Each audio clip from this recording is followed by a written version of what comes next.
great assembly, because that's what music's really for. It's for all of us to sing it together, more so than just songs. A lot of them are meant to be written to be sung in the great assembly, because there's a power in that, isn't there? It's when we some of the moments in my life where I've been to some strange places. I can remember even playing the Rock and Roll Hall of Fame in Cleveland and going there and putting on this show.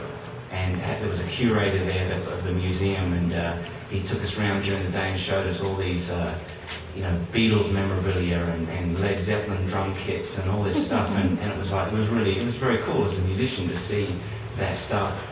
And I knew during the day it wasn't something that we weren't impressive to him, because he'd been on the road with the Eagles and all these different groups, and so we were just, who are these guys? But the one thing that at the end I asked him before the concert if he was going to stick around. He said no, he had to go home and be with his family. And we're like, well, great. And I spent a bit of time with him just before that. But then at the end of the concert, he came into the change room, and he was, when you see someone's visibly moved, and it wasn't really to do with what we did as a band. It was what he mentioned was, I couldn't believe to be in a room with a group of people and to see dads with their sons or mums with their families, and to see them raising their hands and tears coming down their eyes and singing, what was that holy, holy song? And sort of that one of the things that was what impacted him. And the Bible talks about that quite a bit.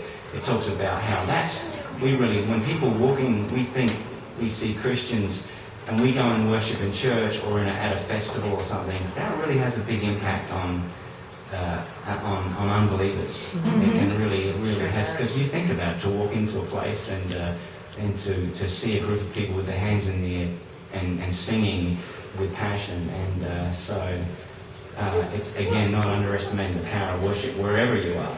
It can be in Morocco, it can be in your house, it can be at your church. So, all right, we'll see how this goes. I've got a little loop on this one. I got extra technical.